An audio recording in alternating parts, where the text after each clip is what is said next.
Hallelujah hallelujah praise the lord praise the lord praise the lord praise the lord. మరి యేసుక్రీస్తు మరణించి తిరిగి లేచుట, నేను లేచియే ఉన్నాను అని యేసుక్రీస్తు చెప్తున్నారు. ఏమని చెప్తున్నారు? యేసుక్రీస్తు నేను లేచియే ఉన్నాను, మృతులలో నుండి లేచియే ఉన్నాను. ఆదివారం వేకువజామున ఆ స్త్రీలు తాము సిద్ధపరిచిన సుగంధ ద్రవ్యములను తీసుకుని సమాధి వద్దకు వచ్చిరి. సమాధి ద్వారమును మూసి ఉన్న రాయి దొర్లింపబడి ఉండుట చూచి వారు సమాధిలోనికి వెళ్ళి చూడగా ప్రభు అయిన యేసు దేహము వారికి కనిపించలేదు. వారికి ఏమీ తోచలేదు. అప్పుడు ఆ ఇరుగురు పురుషులు ప్రకాశవంతమైన వస్త్రములను ధరించి వారి చేత నిలిచియుండిరి. వారు భయపడిరి, తలలు వంచి సాగిలపడగా ఆ పురుషులు వారితో, మీరు సజీవుడైన వానిని మృతులలో ఏల ఎదుకుచున్నారు?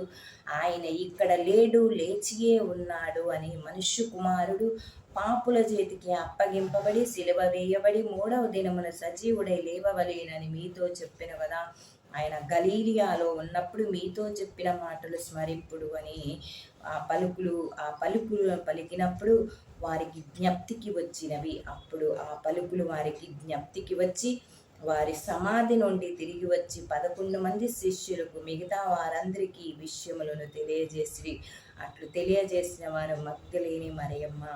యేసుక్రీస్తుని ఎదుగుచూ ఉండగా కావలి వారు దేవదూతలు ఇద్దరు వచ్చి అక్కడ ప్రత్యక్షమయ్యి, మరణించిన వానిని మీరు ఏలా, సజీవుడైన వానిని ఏలా మీరు మృతులలో ఎతుకుచున్నారు? ఆయన లేచియే ఉన్నాడు అని వారు సాక్ష్యం ఇచ్చారు. ప్రియా సహోదరి సహోదరుడా, అప్పుడు మగ్దలేని మరియమ్మ వారందరూ కూడా వెళ్ళి ప్రభువు లేచియే ఉన్నాడు, మృతులలో నుండి లేచియే ఉన్నాడు అని వారికి గొప్ప సాక్ష్యం ఇచ్చారు. ప్రియా సహోదరి సహోదరుడా, మరి అదే విధంగా మనం చూద్దాము మత్తయి శుభవార్తలో, మత్తయి మార్కు శుభవార్తల్లో కూడా మనం చూసినట్లయితే ఇలానే ఉంటుంది.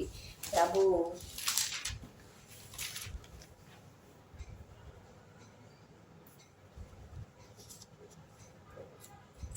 కావలి వారు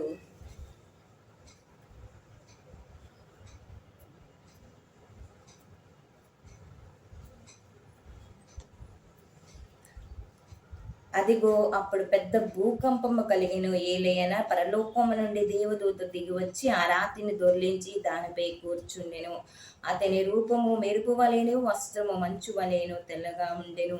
కావలి వారి భయపడి మరణించిన వారి వలె పడిపోయిరి. కానీ దూత ఆ స్త్రీలతో, భయపడకుడు, మీరు సిలువ వేయబడిన యేసును ఎదుగుచున్నారు అని నేను ఎరుగుదును. ఆయన ఇక్కడ లేడు, తాను చెప్పినట్లే సమాధి నుండి లేచెను. ఆయనను ఉంచిన స్థలమును చూడుడు.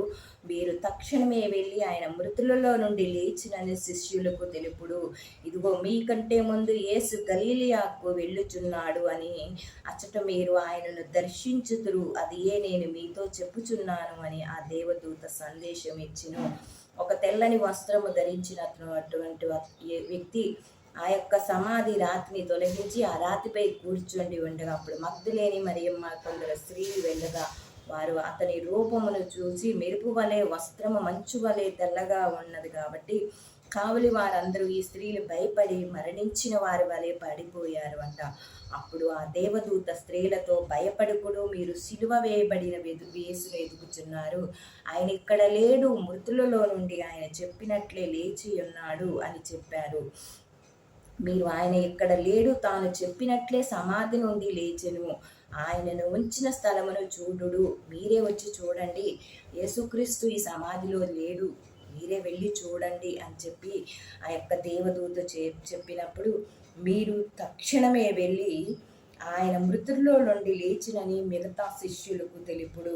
ఇదిగో మీకంటే ముందు గలీలియాకు యేసు వెళ్ళుచున్నాడు, అచ్చట మీరు ఆయనను దర్శించుదురు అని ఆ యొక్క దేవదూత చెప్పింది. మగ్దలేని మరియమ్మకి ఆ స్త్రీలు అందరూ సుగంధ ద్రవ్యములు తీసుకొని తెల్లవారుజామున సమాధి యొద్దకు వెళ్ళినప్పుడు ఆ సమాధి రాయి దొర్లించబడి ఆ సమాధి మీద ఒక మనుష్యుడు తెల్లని వస్త్రములు ధరించి కూర్చొని ఉండగా అతని రూపమును చూసి ఆ కావలి వారు వచ్చిన ఈ స్త్రీలు కూడా భయపడి సాగిలపడి మరణించిన వారి వలె ఉన్నారు. అప్పుడు ఆ దేవదూత మీరు భయపడకుడు, మీరు ఆ స్త్రీలతో చెప్తున్నాడు, మగ్దలేని మరియమ్మతోని ఇంకా వేరే వారితోని, మీరు భయపడకుడు, యేసు చెప్పినట్లే మరణం నుండి తిరిగి లేచాడు. కావాలి అంటే మీరు సమాధిలోనికి వెళ్ళి చూడండి, ఆయన దేహం లేదు, ఆయన తిరిగి లేచి గలిలయకి మీకంటే ముందే వెళ్ళుచున్నాడు. అయితే మీరు గలీలియాకి వెళ్ళి, మీకంటే ముందే అక్కడ యేసు ఉంటాడు, మీరు అక్కడ వెళ్ళి ఆయనను చూడవచ్చు. మీరు మిగతా శిష్యులు ఉన్నారు కదా, వారికి కూడా వెళ్ళి ఒక శుభ సందేశమును అందించండి.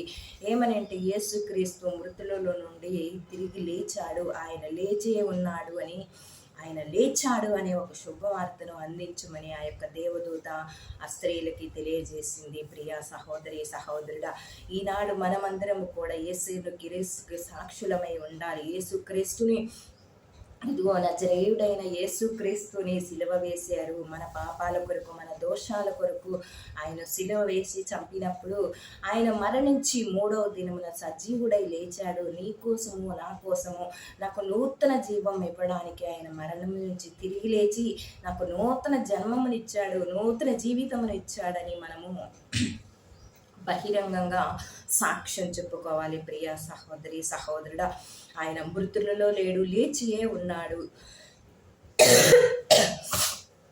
అని గొప్ప సాక్ష్యమును మనం అందించాలి. ఆమేన్.